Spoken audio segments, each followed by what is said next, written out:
मुझे प्रणाम करने वाला ये किन्नर कहीं मेरा शिष्य अर्जुन तो नहीं? परंतु ये कैसे संभव है? अभी सिद्ध हो जाएगा कि ये अर्जुन है या नहीं।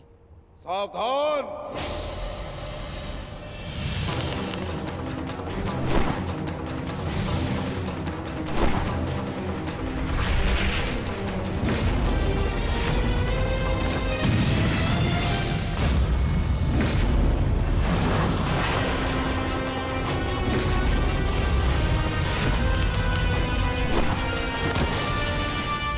आचार्य!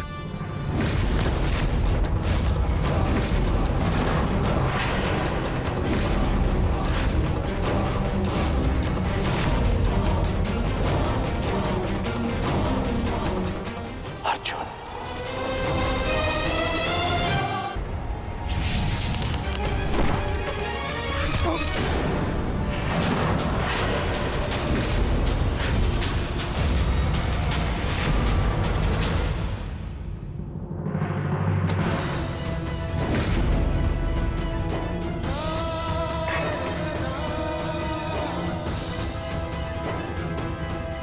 सारथी, आचार्य का रथ लौटा लो।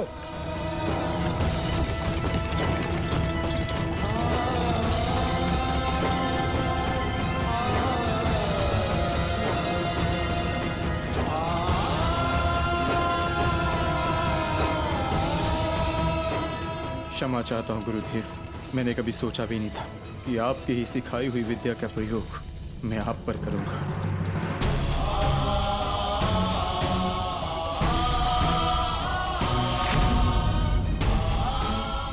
अर्जुन, तुम ऐसी मूर्खता क्यों कर रहे हो? अज्ञातवास पूर्ण होने में कुछ ही समय शेष है, फिर क्यों तुम रणभूमि में उतर आए? मैं माता कुंती को दिया वचन नहीं टूटने दे सकता।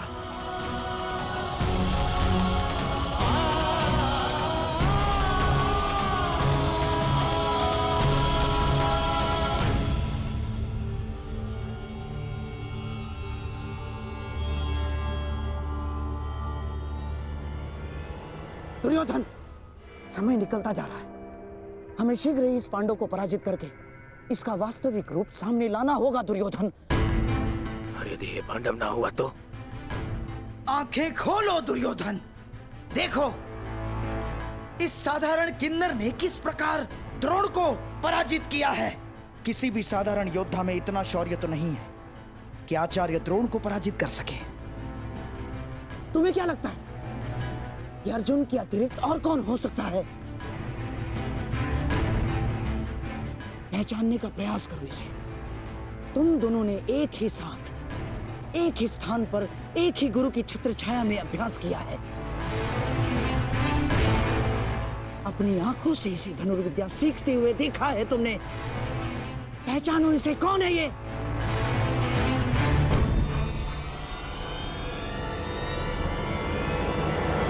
अर्जुन।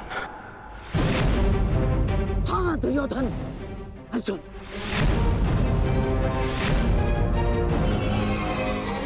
अब तुम्हें कैसे भी करके इसका वास्तविक रूप पितामह के सामने लाना है,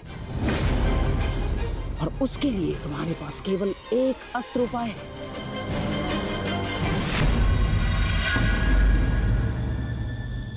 कर्ण। हाँ दुर्योधन, कर्ण ही वो योद्धा है जो अर्जुन का तोड़ है। और अब समय आ गया है हमारे कर्णास्त्र के प्रयोग का। मित्र कर्ण, ये कोई साधारण योद्धा नहीं है। मैं चाहता हूं कि तुम इसका गर्व भंग करो।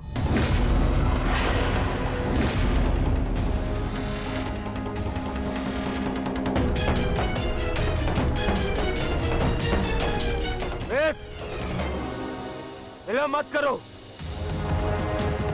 हमारे पास में समय कम है। देखो, सूर्यास्त होने वाला है।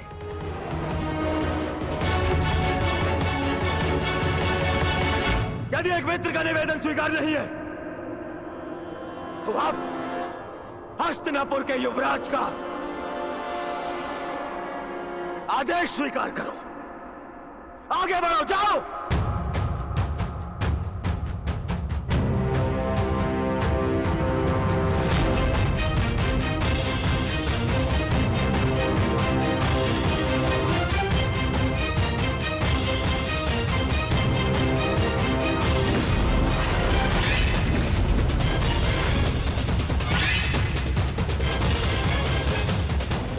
अब आएगा युद्ध का आनंद। आज पूर्ण होगा वो अधूरा द्वंद्व।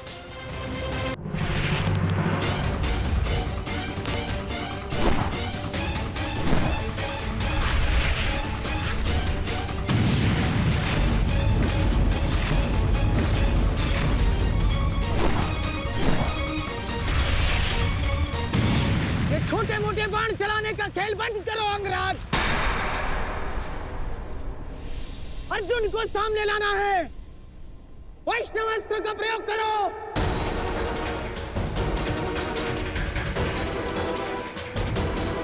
मैं वैष्णवास्त्र व्यक्त नहीं कर सकता। समझते क्यों नहीं हो अंगराज? इस धरती पर केवल एक ही महायोद्धा है जिसके पास पशुपतास्त्र है, और वो है अर्जुन। और यदि इसने पशुपतास्त्र का आह्वान किया तो इसका अज्ञातवास तो भंग हो जाएगा, और पशुपतास्त्र तभी सामने आएगा अंगराज जब उसके समक्ष महाशक्तिशाली वैष्णवास्त्र का प्रयोग होगा।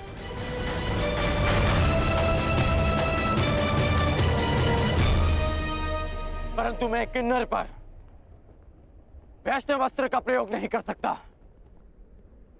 ये वैष्णवास्त्र का अपमान होगा।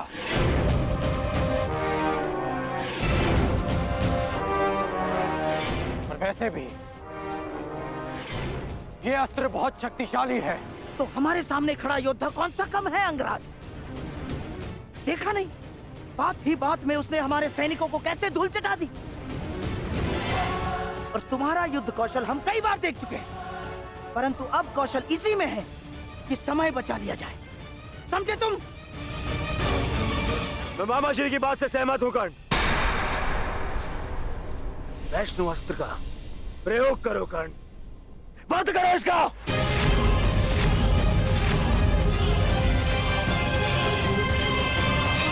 दुर्योधन, अब इस अर्जुन के पास केवल दो ही विकल्प है।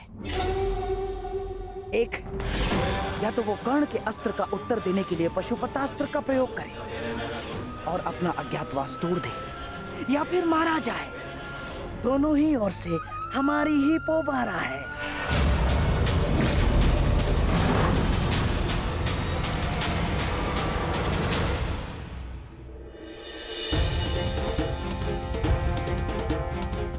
बस कुछ क्षण और, सूर्यास्त होने के साथ साथ यह अज्ञातवास दियास हो जाएगा। बस एक ही भय, हिरण्यला के अर्जुन होने का भेद ना खुल जाए। ज्येष्ठ, विराटनगर अब सुशर्मा से सुरक्षित है। हम अपना कर्तव्य पूर्ण कर चुके हैं। हमें शीघ्र ही अर्जुन की सहायता के लिए रणभूमि में जाना चाहिए। नहीं भी, हिरण्यला के रूप में वो भले ही अर्जुन को ना पहचान पाए। यदि हम पांचों एक साथ गए तो अज्ञातवास निश्चित रूप में भंग हो जाएगा। तो क्या हम अनुज अर्जुन को निस्सहाय छोड़ दें? आर्य अर्जुन निस्सहाय नहीं है आर्य भीम, वो तो पशुपतास्त्रधारी है, और अभी तक उनकी ओर से कोई सूचना भी नहीं आई। इसका अर्थ तो यही है कि इन्होंने कौरवों को अभी तक उलझा के रखा है। मेरा अनुज अर्जुन वीर है, परंतु वो अकेला आचार्य द्रोण, पितामह भीष्म और कर्ण के बल का सामना कैसे करेगा?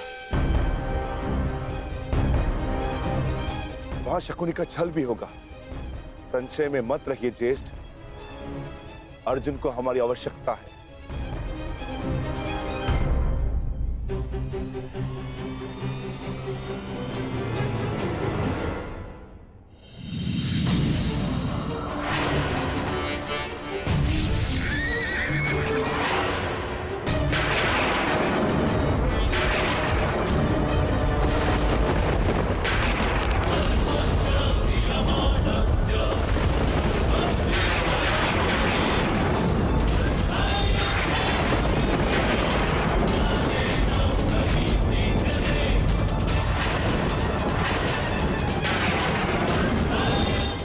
वैष्णवस्त्र, कर्ण वैष्णवस्त्र संधान कर रहा है।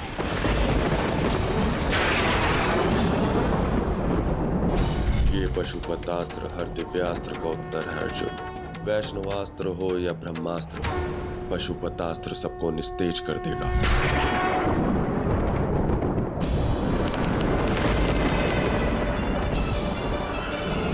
यदि मैंने पशुपतास्त्र का प्रयोग किया तो सबको ज्ञात हो जाएगा कि मैं ही अर्जुन हूँ, और यदि प्रयोग ना किया तो मेरी मृत्यु निश्चित है, और साथ ही मेरे भाइयों का जीवन भी संकट में आ जाएगा।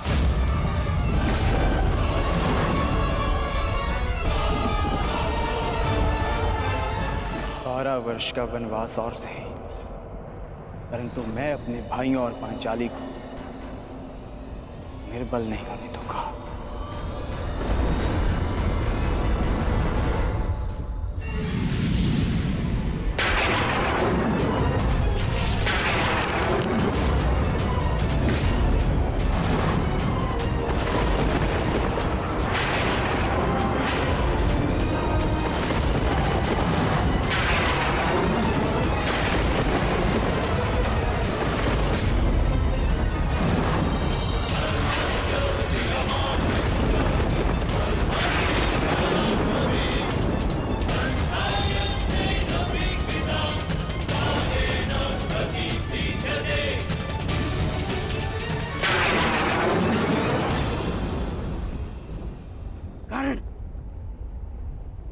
अपने मित्र युवराज दुर्योधन को दिया वचन स्मरण करो।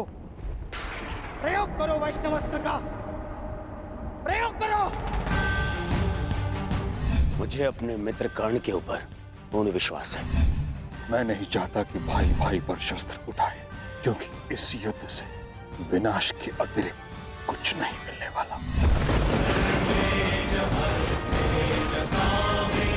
द्वंद्व अधूरा छोड़कर आ गए। प्रयास किया है कि द्यूत में जो अधर्म हुआ उसे धर्म युद्ध से धोया जा सके, परंतु एक वचन भी है कि आपके पुत्र 1 वर्ष का अज्ञातवास अवश्य पूर्ण करेंगे। कर्ण को अपना हर वचन स्मरण है। मैंने युवराज दुर्योधन के लिए शस्त्र उठाने का वचन दिया है। युद्ध तो मैं अवश्य करूंगा, परंतु मैंने एक और वचन दिया है कि आपके पुत्र अज्ञातवास पूरा करेंगे, और ये वचन भी मैं अवश्य पूरा करूंगा।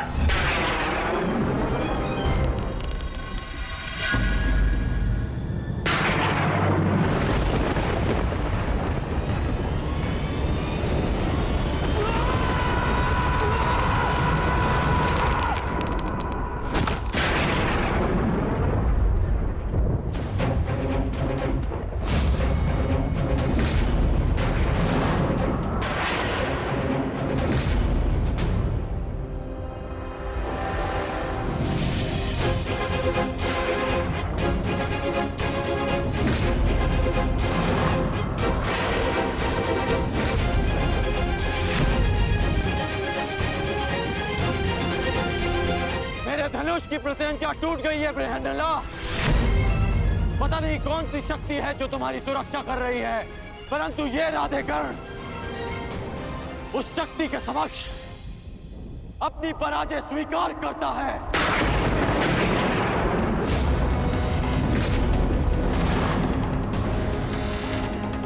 क्षमा कीजिएगा युवराज, परंतु मैंने आपको अपना दिया वचन और हस्तिनापुर के लिए अपना उत्तरदायित्व पूर्ण करने का प्रयास किया, परंतु प्रारब्ध ने मेरा साथ नहीं दिया।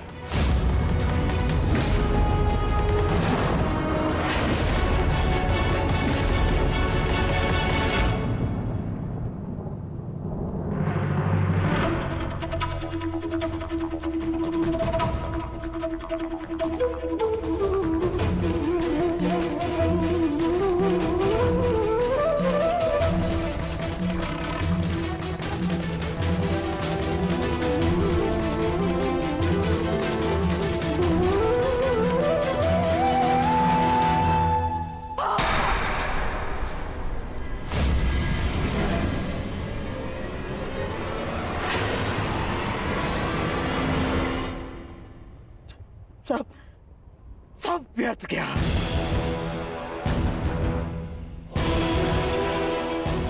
इतना परिश्रम, इतनी योजना, सब व्यर्थ गया। सब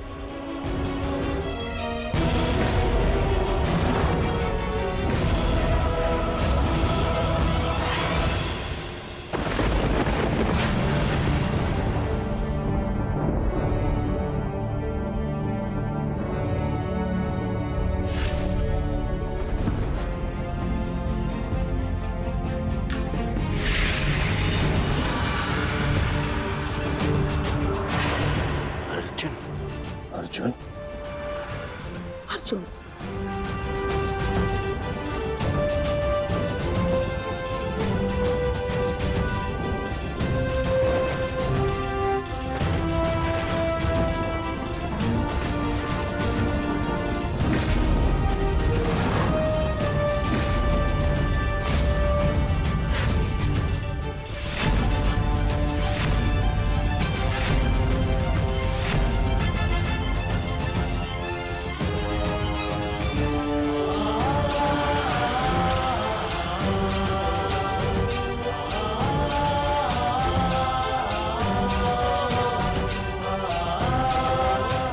अज्ञातवास पूर्ण हुआ ज्येष्ठ।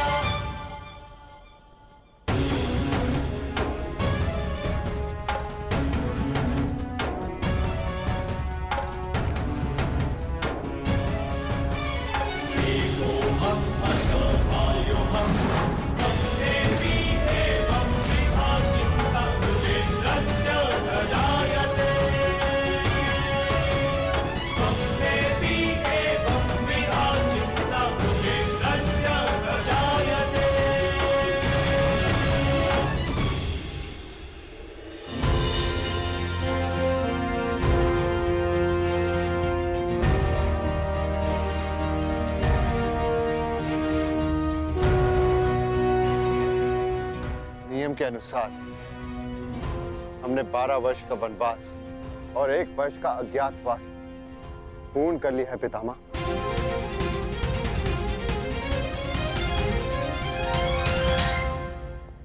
आपसे ये आशा नहीं थी धर्मराज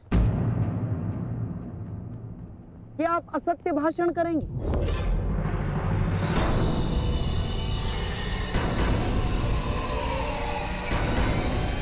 कैसा असत्य? ज्येष्ठ भ्राता श्री ठीक कह रहे हैं, हमारा अज्ञातवास पूर्ण हो चुका है। नहीं प्रिय अर्जुन, सभी नियमों का पालन नहीं हुआ है।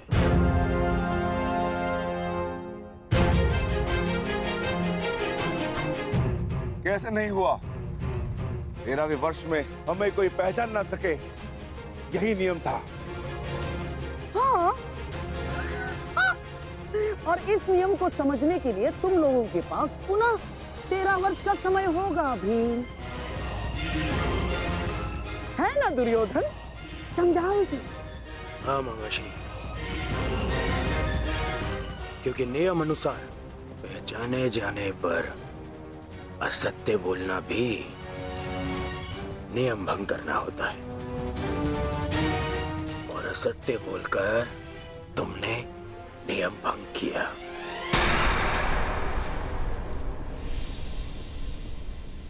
क्या सत्य कहा हमने? अपने अनुज से पूछो युधिष्ठिर। क्यों अर्जुन, जब मैंने तुमसे तुम्हारा परिचय पूछा तो क्या कहा था तुमने? बृहनिल्ला, बृहनिल्ला नाम है मेरा। आचार्य द्रोण पितामह भीष्म के समक्ष, पूरी कौरव सेना के समक्ष अर्जुन ने असत्य कहा था। अपना नाम बृहनला बताया था, अपने आप को किन्नर बताया था।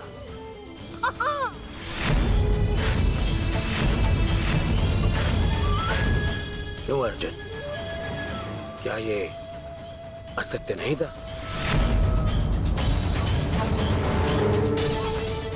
आपने भी तो सुना था पितामह। बोलिए पितामह, अर्जुन ने ऐसा नहीं कहा था? हाँ, अर्जुन ने असत्य कहा था।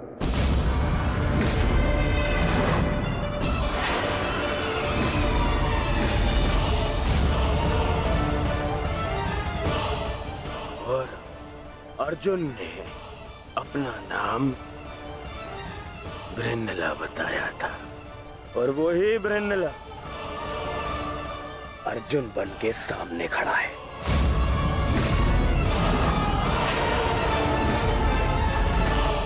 अर्थात अज्ञातवास भंग माना जाता है।